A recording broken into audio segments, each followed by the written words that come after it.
सतगुरुदेव जी की, बंदी छोड़ सतगुरु रामपाल जी महाराज जी की। आज यहाँ उपस्थित सभी किसान नेता और मेरे किसान भाइयों को मैं बार बार धन्यवाद करता हूँ और प्रणाम करता हूँ कि आप लोगों ने हमें इस काबिल समझा और हमारे से सहयोग की अपील की। इसके लिए हम आपका बार बार धन्यवाद करते हैं।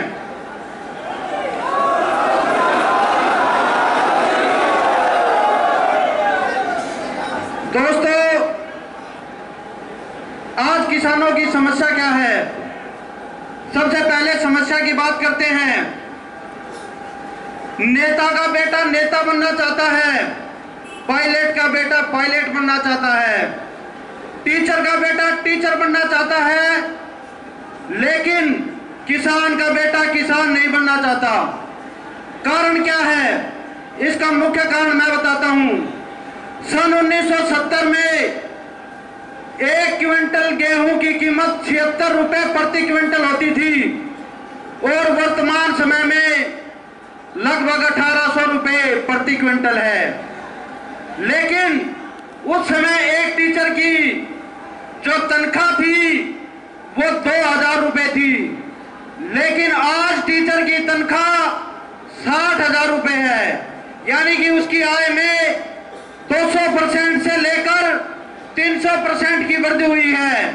ऐसे ही प्रोफेसर, जज, एसडीओ या और जितने अफसर क्लास के आदमी हैं या सरकारी आदमी हैं, उनकी आय में 200 से लेकर 300% की वृद्धि हुई है।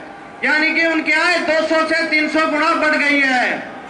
इसलिए आज अध्यापक का बेटा अध्यापक, जज का बेटा जज और वकील का बेटा वकील बनना चाहता है।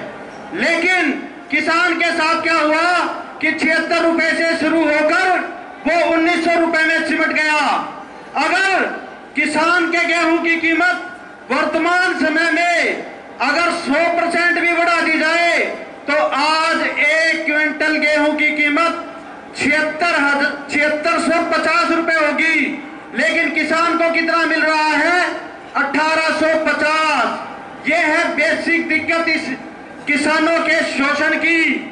आज जो एक सरकारी आदमी है उसको तनख्वाह मिल रही है, पेंशन मिल रही है, उसके अलावा 108 तरीके के और भी सुविधाएं मिल रही हैं, जिनमें हेल्थ अलाउंस, एजुकेशन अलाउंस और भी बहुत सी सुविधाएं उनको दी जाती हैं। यहां तक कि सुप्रीम कोर्ट के जज और जो डिफेंस के बड़े बड़े अधिकारी हैं, उनको अपने कपड़े धोने के लिए भी 30 से 32 हजार रुपए प्रति महीना मिलते हैं।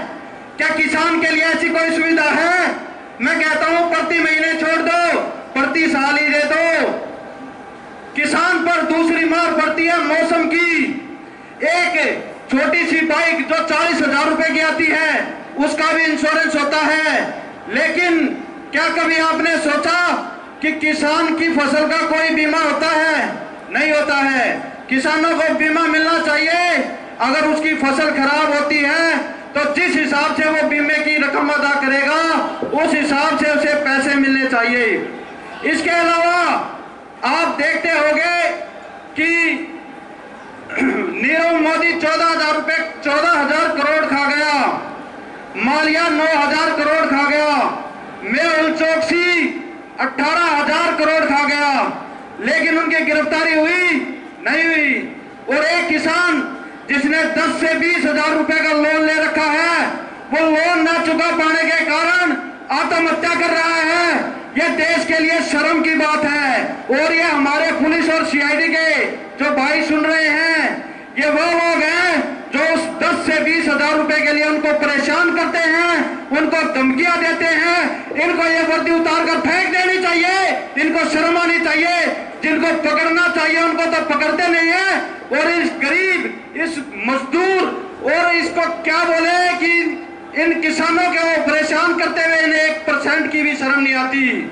किसी देश का लोकतंत्र, हमारे देश का लोकतंत्र 4 स्तंभों पर टिका है: कार्यपालिका, विधान पालिका, न्यायपालिका और मीडिया।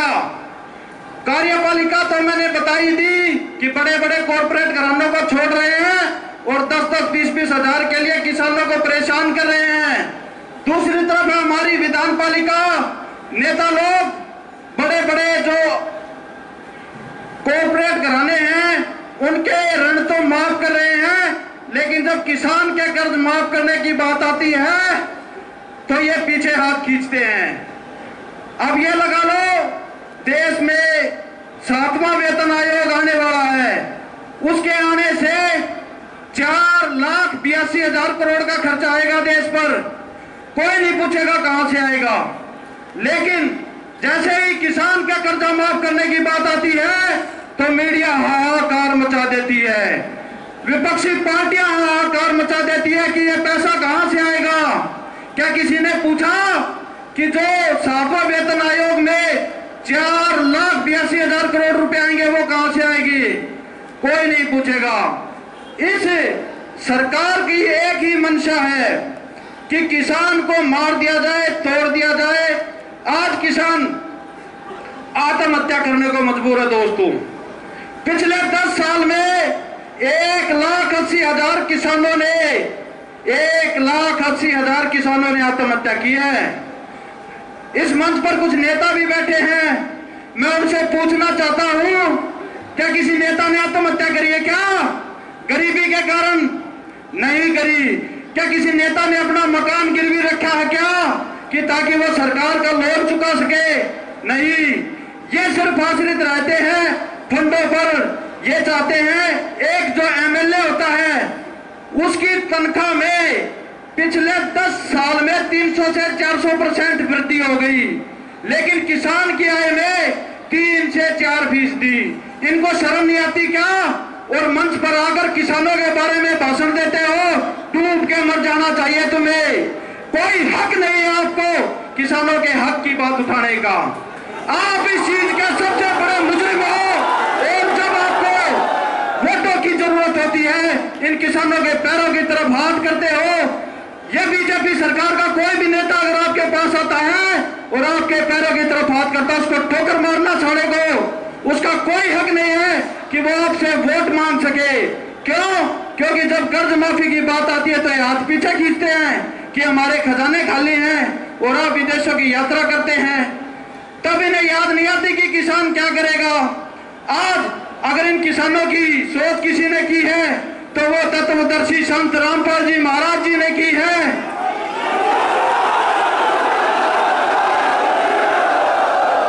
हमारे किसान नेता भाई सुरेश कोत जी एक बार हिसार जेल में संत रामपाल जी महाराज से मिले और उनसे अनुरोध किया कि आप हमारी इस लड़ाई में हमारे साथ आए।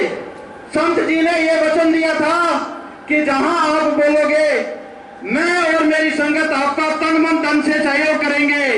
और हमारे गुरुजी कहते हैं संत वचन पलटे नहीं, पलट जाए ब्रह्मांड। उसका सबसे सटीक उदाहरण आज संत रामपाल जी महाराज जी की संगत ने दिया है। एक चीज मैं भूल गया, न्यायपालिका। हमारे सदगुरुदेव जी को एक झूठे केस में फंसाकर उम्र कैद की सजा दे दी।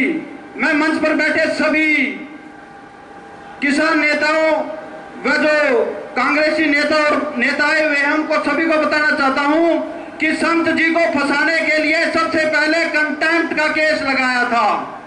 कंटेम्प्ट क्या है कि हिसार कोर्ट में पेशी के दौरान वकीलों ने हमारे साथ हंगामा किया और माननीय चंडीगढ़ हरियाणा हाई कोर्ट ने एक जज थे, उन्होंने हमारे को कंटेम्प्ट का नोटिस भेजा। और किस तहत भेजा? साव मोटो। अब आप लोगों को साव मोटो के बारे में बताता हूं थोड़ा सा।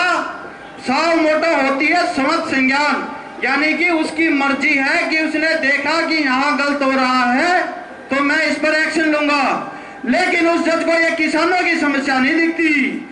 वो इन नेताओं को नहीं बुलाएगा तुम किसानों के साथ क्या कर रहे हैं, उसको संत रामपाल जी महाराज दिख रहे थे कि वहां क्या हो रहा है। इनकी मंशा थी, ये नेताओं की उंगलियों पर नाचते हैं कुछ जज।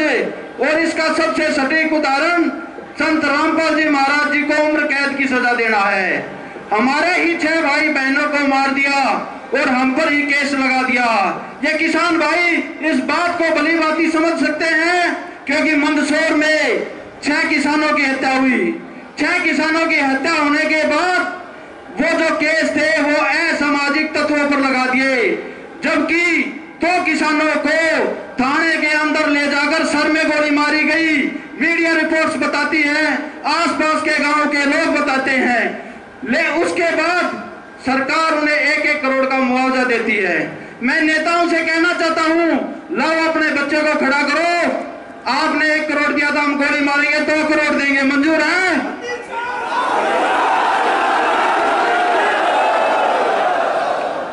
और समय का थोड़ा अभाव है, ये भाई मेरे पीछे बार बार उंगली लगा रहा है। मैं आपसे कहना चाहता हूं आखिर में भाई, और निवेदन है सुरेश कोच जी से कि जो मंच पर लोग बैठे होते हैं, जब इनकी शुरू में जरूरत होती है लोगों की, तो ये बड़े प्यार से बात करते हैं। मैं भाई से हाथ जोड़कर प्रार्थना करना चाहता हूं और कड़वी बात कहूंगा कि आपने साथ पकड़ा है तो साथ छोड़ना नहीं। हम कट सकते हैं लेकिन मिट नहीं सकते।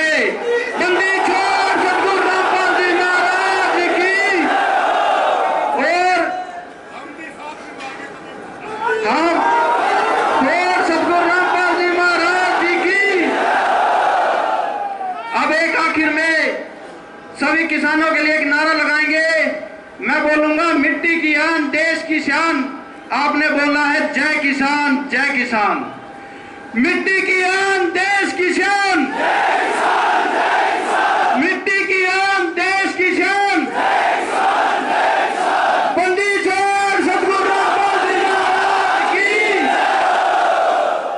एक आखिरी बात, इतने मान्यवर लोग आए हुए हैं, आसपास के गांव के सभी बुजुर्ग साथी आए हुए हैं, और दिल से प्रार्थना करो संत रामपाल जी महाराज से कि हमारे इस आयोजन को सफल बनाए और ये भ्रष्टाचारी सरकार को घुटनों पर लेके आना है। और लास्ट में एक ही बात कहना चाहता हूं कि आजादी से पहले हम गोरों से लड़े थे, अब बीजेपी के चोरों से लड़ना है। तब लड़े